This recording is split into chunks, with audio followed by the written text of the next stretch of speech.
A blessed day, everyone! Welcome to my second vlog. Well, first of all, I want to say thank you so much from the bottom of my heart for all the love and support that you've shown for the first video that we have uploaded. Words are not enough to express how happy and grateful I am.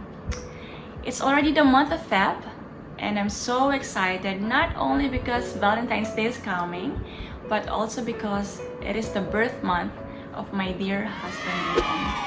So I want to dedicate this vlog especially for him and for all the people who are still waiting, who are still praying for their one true love to come. So join me again as I open my diary, my living testimony of faith, love, and hope.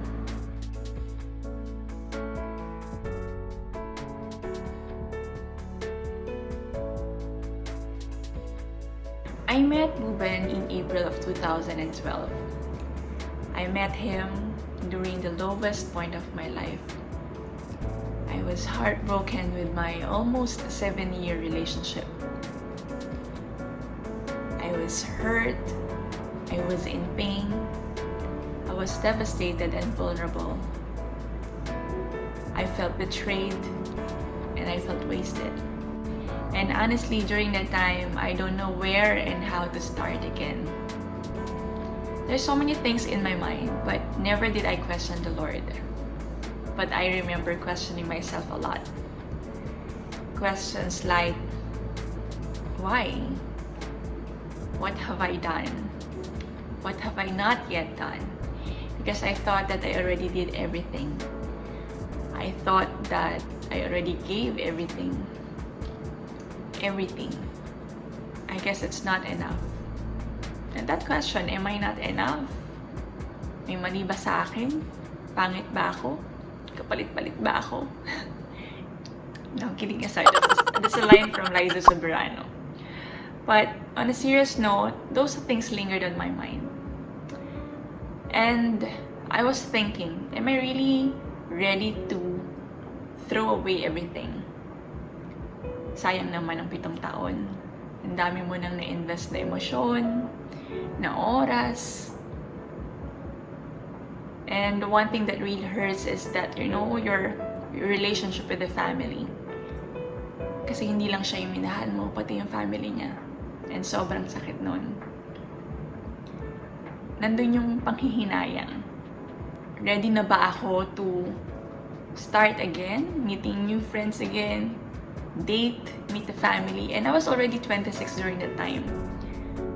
During that time, I was at the peak of my career.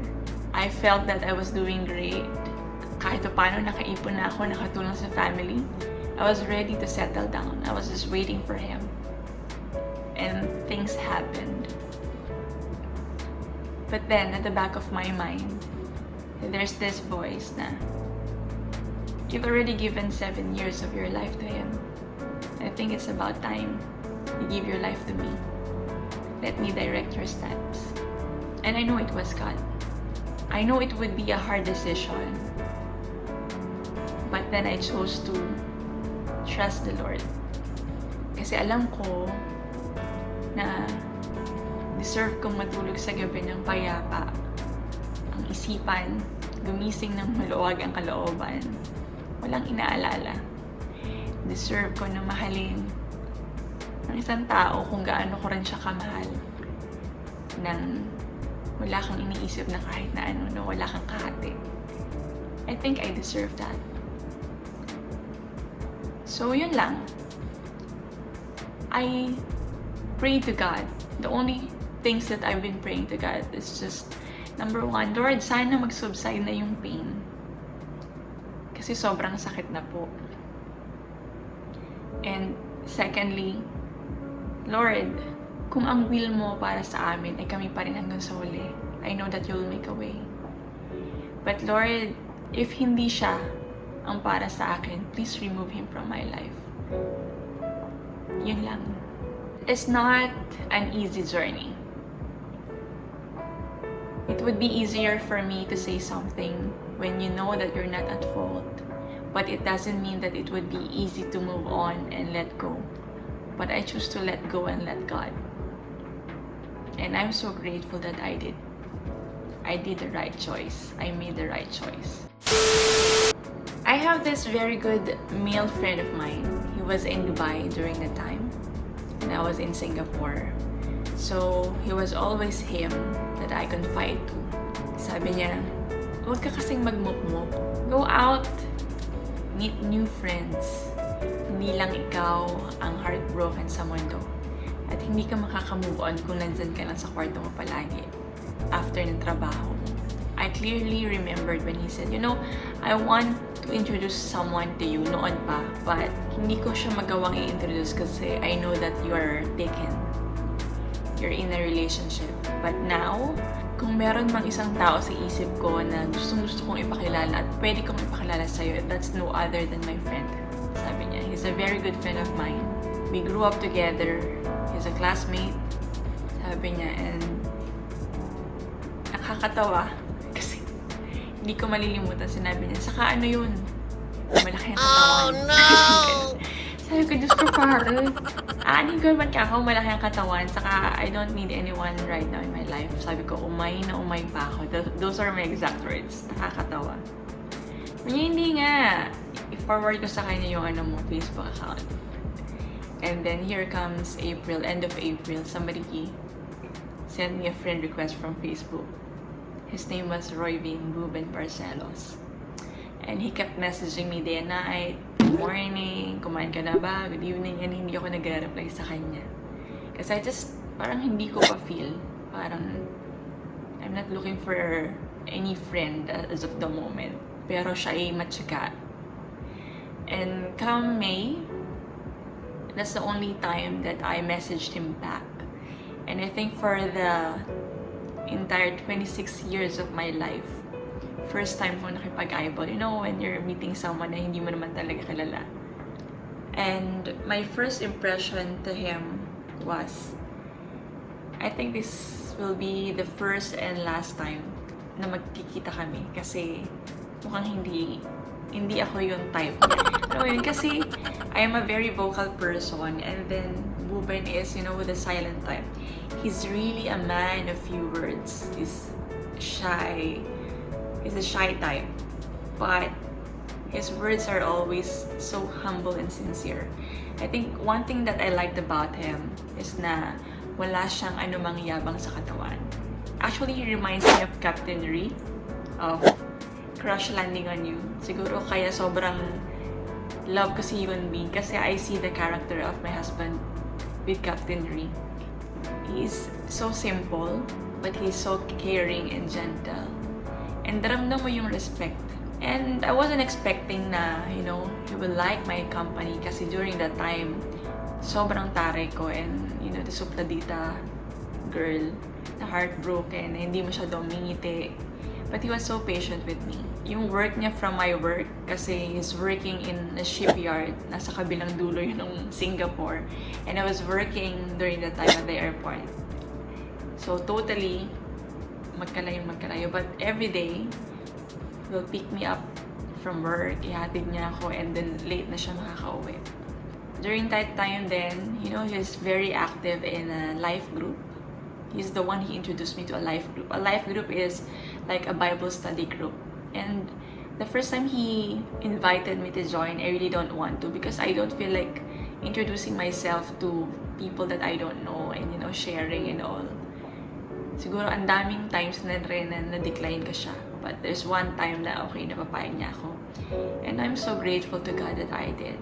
Because that's the start when I finally opened up myself again. And I feel that I started to have this deeper relationship with the Lord. I learned to read the Bible, which I didn't do. Kasi I thought before na, for as long as sumisimba ako, okay na yun. But I didn't know that, you really have to have that deeper personal relationship with God. He was the guitarist during that time in our life group. And nakaka-amaze lang kasi I remember when I was younger, sabi ko, sana yung makakatuluyan ko, marunong mag-gitara. Matangkad, ganyan. And yung mas matindi yung faith kaysa sa akin. Kasi I grew up na saka lang yata ako sumisimba noon kapag birthday ko, kapag may problema, but not really that I have to go to church. And Ruben was the one who really made me realize that it's not just about going to church. You have to have a real relationship with God. And so yun, as days passed by, hindi ko napansin na parang nawawala na yung pain. But then I don't want to entertain any feelings na nararamdaman ko kasi I feel that it's still so sudden. And I don't want to be judged. And I don't want to fall in love that fast and get hurt that fast again. So ini-enjoy ko lang yung company. Hanggang sa, alam mo yun, lagi na siya yung kausap ko. And all, I am enjoying every minute with him. Hanggang sa dumating yung time na parang ang daming signs na binigay ni Lord. Because I'm not that kind of person na would pray na, Lord, kung talagang siya, bigyan mo ko ng sign. Kasi para sa akin, kung para sa'yo siya, para sa'yo. There was this one time, the first sign that God gave me is meron akong interview na attendan before for a position of a cabin crew. That was one of my dreams before. And sa sobrang kagustuhan kong maging sobrang aga sa venue ng interview, I booked a hotel room kung saan gaganapin yung interview. And ang plano lang namin is ihahatid ako ni Buben sa hotel. And magsiswimming kami sa gabi. And then, naalas na siya. And then, tomorrow, interview ko na. So, we went there. When I checked in, nagulat kami pareho kasi yung binigay na keycard ng front desk officer, nakasulat yung number. Ang room number ko is 1203. 12 is my birthday, October 12. And 3 is Ruben's birthday, February 3. Sabi ko, okay, coincidence lang. Napaka naman. Random. And then, habang nagsiswimming na kami that night, bigla na lang niya sinabi sa akin, out of the blue, huwag ka na lang kayong tumuloy sa interview. I was like, kaya nga ako nag-book ng hotel, diba? Kasi pangarap ko to. Kaya ako nandito eh. And sa isip-isip ko, sino ka naman? Hindi naman kita boyfriend or whatever. But, you know what? I decided not to go. I didn't let him know that I will not go. But nagising na lang ako that morning. And sinabi ko na, sige, hindi na lang. I don't know why. And I didn't have any regrets at all. So I was like thinking, bakit? Bakit hindi ako tumuloy? And the second sign was, we're supposed to meet somewhere. He's from his place, I am from a faraway place from him. At nung sumakay ako sa train, sobrang dami ng tao, wala akong maupuan. Naghahanap ako ng maupuan. So I saw a vacant seat. So I sat there. When I sat down, right in front of me, siya yung nakaupo. Wherein, hindi pa naman kami dapat na makikita. Like, dito ka na. Napaka-coincidence naman na sa haba ng train, dito pa talaga ako umupo sa kung saan ka nakaupo. Well, maybe it's a coincidence again. But this is the third sign that I know for sure that it was God. We were in the church that time, still waiting for the mass to start. So habang iniintay namin magsimula yung misa, way back, rewind, I think 3 or 4 years ago, when I was on my way to buy something in the mall, habang paakit ako ng escalator, there's this girl na short hair, and then sa ano niya, sa batok, may tattoo na faith, love, hope. So, sobrang ganda ng tattoo na yun. Pinicturean ko siya. Fast forward, nung nasa simbahan na kami ni Ruben habang nag-iintay ng pagsisimula ng mass, mayroong umupo sa harap namin, right in front of Ruben. Siya nakaupo. The same girl who had a tattoo. Short hair, faith, love, hope. Sa sobrang gulat ko at sa sobrang goosebumps na naramdaman ko, dali-dali ko kinuha yung phone ko. Hinahanap ko siya 3 years ago because I know na nakasave siya dun sa phone ko. Sabi ni Ruben, ano nangyari? Emergency ba? And then pinakita ko sa kanya, look, siya yun. And it was like 3 or 4 years ago. I was thinking, bakit sa dinami-dami ng lugar, sa simbahan pa, bakit sa dinami-dami ng pwedeng maupuan right in front of Ruben? That very moment, I felt like God is trying to tell me, faith, love, hope. Have your faith in me. Don't lose hope. Kasi ito na yung love na binibigay ko for you. And I was in tears. I know it was God all along. And God is so good and God is so amazing. When I told this story to a friend of mine, sabi niya, ano ka ba, Mitch? Hindi ka naniniwala sa signs. Para saan ba ang mga sign? Diba, when we get lost, we're looking for signs to give us direction. It is God giving us signs so you know where to go, directing your steps towards Him. Because He knows that you're afraid. He knows na baka masaktan ka lang uli. But ito na yun. Parang sinasabi niya sa'yo, ilan pa bang signs, anak, yung gusto mo? To think na, I broke up with my ex-boyfriend 7 years in March of 2012. I met Ruben in April, a month after. But I really met him personally in May. We became officially girlfriend-boyfriend in July, 8th of July. He proposed to me in November the same year. And we got married the next year, December 2013. Who would imagine? Even I myself, hindi ako makapaniwala na kayang mabura yung sakit ng ganun kabilis. From ganun katagal. Hindi nasusukat sa ikli or haba ng isang relasyon kung paano ka makakatagpo ng totoong pagmamahal. God is so amazing. And God is so good. So good. And lagi kong nasabi sa sarili ko, there I realize, God knows what kind of love you deserve. Alam ng Lord kung anong klaseng pagmamahal ang deserve mo. You just really have to trust in Him. It's written in the Bible. Trust in the Lord with all of your heart and lean not on your own understanding. Acknowledge me in all your ways, and I will make your path straight.